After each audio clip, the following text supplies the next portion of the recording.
Bon, aujourd'hui, on parle de 3 solutions anti-fatigue quand on a une hypothyroïdie.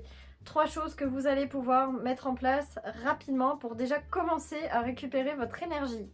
Tout d'abord, si vous n'êtes pas encore abonné à la chaîne, je vous invite fortement à le faire parce qu'il y aura d'autres conseils qui vont être partagés sur la chaîne YouTube. Donc, ce serait dommage de ne pas les rater et de suivre, d'avoir les suites en fonction de votre problème thyroïdien. D'accord ? Ensuite, si jamais vous voulez amorcer les premiers pas pour nourrir votre thyroïde correctement, j'ai mis à disposition un plan alimentaire gratuit qui est en description qui va vous permettre d'amorcer les premiers changements pour améliorer la nutrition de votre thyroïde et combler ses besoins fondamentaux. Ok ? Donc, 3 solutions anti-fatigue pour votre thyroïde. Alors, 3 choses fondamentales, faciles à mettre en place. Facile, mais ça dépend. Où est-ce que vous en êtes aujourd'hui ? Est-ce que vous aviez déjà conscience que en hypothyroïdie, on peut faire des choses avec la nutrition, la micronutrition et toute l'hygiène de vie, voilà, parce que votre traitement en général ne fait que combler le manque qui est la conséquence, le manque d'hormones thyroïdiennes qui n'est qu'une conséquence, je le répète. Il y a quelque chose dans votre vie qui a fait que votre thyroïde s'est mise au ralenti. Et il faut investiguer vraiment là-dessus, parce qu'en fait, quand vous aurez mis le doigt sur pourquoi vous êtes en hypothyroïdie, est-ce qu'il y a des carences, est-ce qu'il y a eu une fatigue chronique avant, même si là vous êtes fatigué, il y a peut-être eu un stress chronique, une fatigue chronique qui a fait que votre thyroïde a été mise au ralenti. Est-ce que c'est un problème d'auto-immunité comme Hashimoto? Est-ce que il y a eu des régimes à répétition qui a fait que le régime fait ralentir l'activité de la thyroïde et donc baisse du métabolisme et on prend du poids. Et tout est ralenti, donc c'est pour ça qu'on est fatigué d'ailleurs en hypothyroïdie. Ok ? Maintenant, 3 solutions à mettre en place. Pas compliqué. La première chose, c'est un petit déjeuner, s'il vous plaît. Et pas n'importe lequel, un petit déjeuner protéiné. Protéiné, ça veut pas forcément dire quelque chose de salé, si vous n'avez pas le goût pour le salé.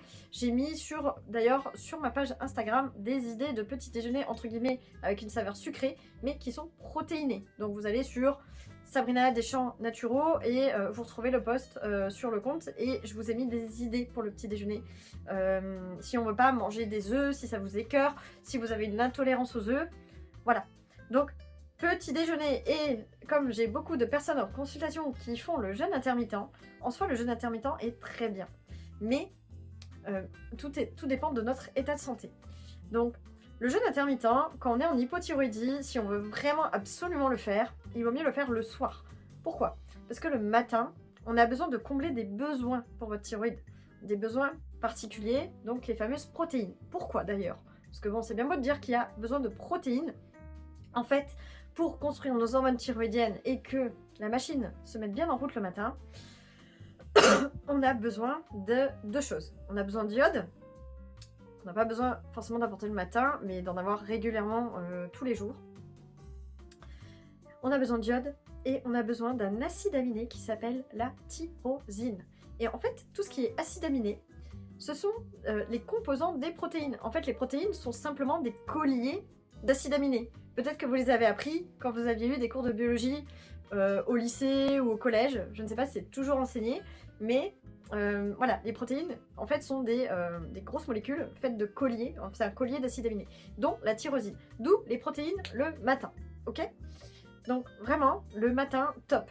Si en plus vous avez un passé de fatigue chronique qui n'est pas la conséquence de votre hypothyroïdie, mais qui date d'avant votre diagnostic médical d'hypothyroïdie, ou des premiers signes d'hypothyroïdie, moi je vous invite à rajouter un peu de bon gras, olive, avocat, ou un filet d'huile d'olive sur l'ensemble de ce que vous mangez. Ça n'a pas un goût salé, c'est-à-dire qu'on peut même mettre un filet d'huile d'olive sur un porridge protéiné ou votre granola protéiné, des choses comme ça. C'est vraiment excellent. Et puis l'huile d'olive a énormément de vertus. C'est un exemple pour apporter du bon gras le matin et ça va aider à apporter des nutriments nécessaires à vos glandes surrénales pour fonctionner. Voilà. Ok ? Pour produire cortisol. Donc ça, c'était la première solution anti-fatigue. Vous allez voir, il n'y aura plus de coups de barre dans la matinée.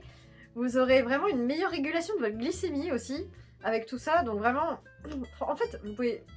Au pire, vous avez juste à tester, vous prenez aucun risque en fait. Et si l'appétit il vient pas tout de suite au début, c'est normal, vu que vous êtes déjà dans un fonctionnement peut-être où vous mangez pas beaucoup.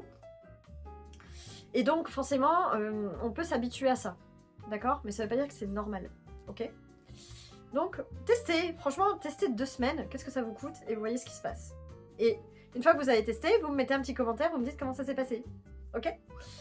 Deuxième chose, quelque chose qui peut vous aider en fonction des situations, c'est d'avoir... Alors, est-ce que je vous dis cette solution en premier ou pas? Non, je vais d'abord vous parler de... des carences. Finalement, on est encore dans la nutrition. Comblez vos carences.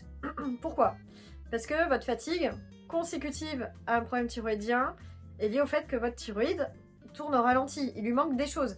Même si vous avez un traitement qui normalise vos analyses, mais vous avez encore des symptômes, c'est que le job n'est pas fait à 100%. On est d'accord?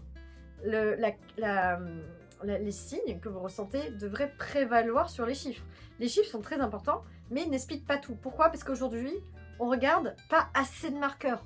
On regarde grosso modo la TSH, on regarde, allez, de temps en temps la T3, la T4, mais tout ce qui est nutriments, micronutriments, les anticorps sont pas assez vérifiés pour moi.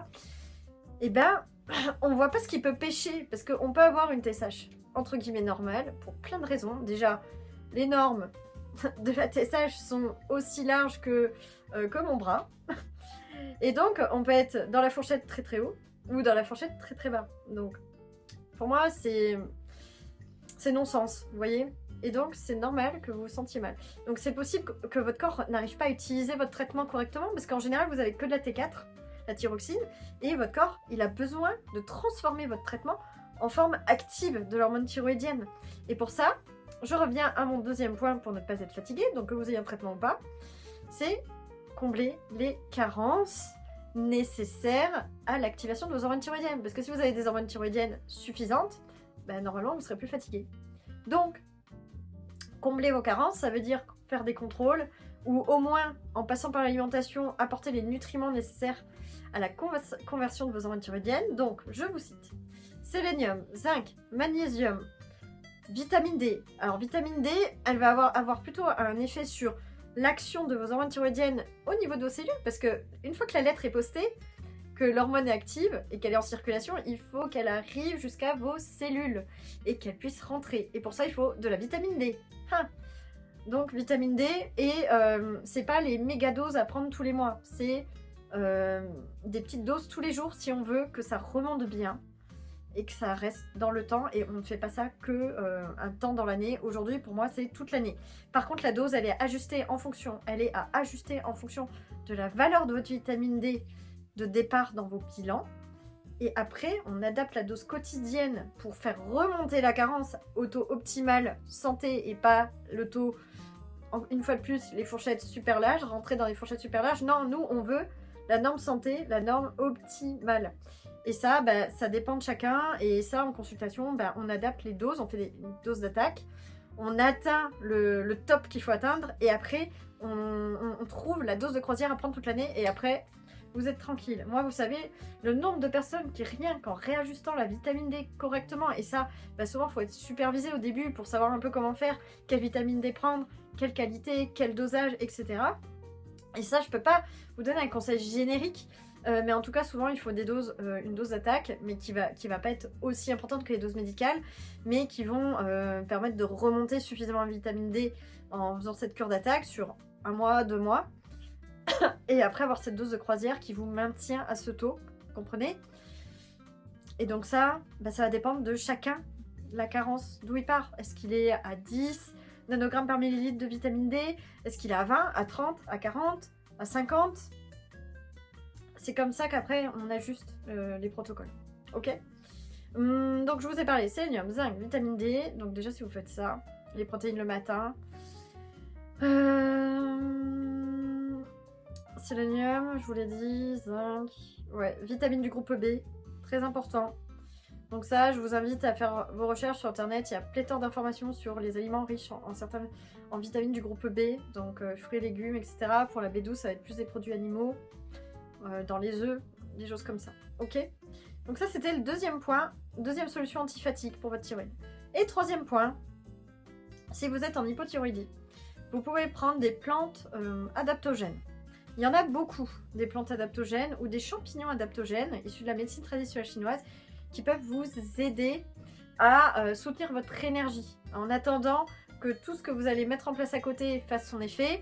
Par exemple, en accompagnement naturopathie fonctionnelle, on met en place un protocole, par exemple, pour travailler l'auto-immunité, qui est la cause profonde de Hashimoto. Et ben, pendant qu'on travaille cette auto-immunité, que ça fasse son effet, ben, je vous laisse pas comme ça, je vais vous soutenir votre énergie. Je vais vous dire, ben voilà, si vous voulez soutenir votre énergie, vous pouvez prendre des plantes adaptogènes. Et donc là, aujourd'hui, je vous partage avec vous ces solutions qui peuvent vous soutenir votre énergie. Donc, plusieurs choses. Pareil, moi, je vous invite quand même à faire un check en consultation pour savoir quelle plante vous convient. Sinon, ben, ça prendra plus de temps, mais vous pouvez tester par vous-même, mais ça va vous demander de faire des tests par vous-même et voir un petit peu ce qui peut fonctionner. En tout cas, sans prise de risque, qu'est-ce que vous pouvez tester? L'avoine en phytothérapie liquide sans alcool. Moi, je conseille l'avoine de chez LPEV. Si vous voulez un lien pour y avoir accès facilement, parce qu'on ne trouve pas facilement sur le site l'avoine, parce que en fait, ce sont des préparations personnalisées qu'on peut faire. On peut faire des mélanges, nous les thérapeutes, et on fait le mélange personnalisé à la personne, mais on peut prendre par exemple que la plante sans rajouter d'autres plantes en faisant son shopping sur le site du labo. Et donc l'avoine, je trouve essentiellement sans alcool sur ce site, c'est pour ça que je vous en parle, parce que j'aime pas conseiller de la phytothérapie liquide avec alcool quand je peux éviter, je préfère conseiller ce format là. Et donc avoine, très intéressante pour l'épuisement mental et physique. Vraiment, c'est très intéressant, même je la préfère à l'ashwagandha. Ce qui m'amène à cette deuxième solution dans la troisième solution. L'ashwagandha peut aider, quand on le prend le matin, à dynamiser, à redonner de l'énergie, mais ça ne conviendra pas forcément à tout le monde. Il y a des profils pour qui ça convient, d'autres ça convient pas, donc chacun doit faire un peu son test.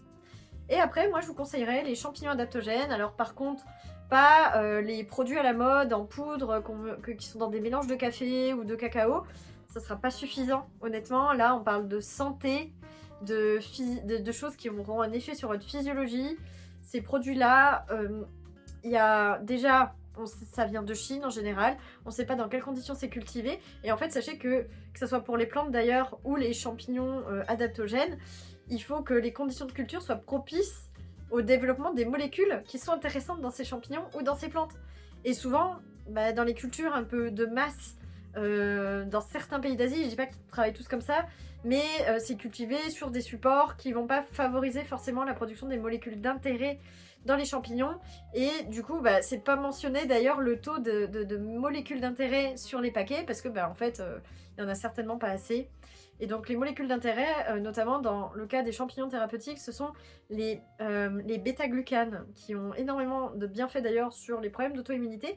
Et on a aussi, sur les champignons adaptogènes qu'on va prendre, des effets sur l'énergie. Donc moi, j'aime bien conseiller soit le reishi, soit le cordyceps.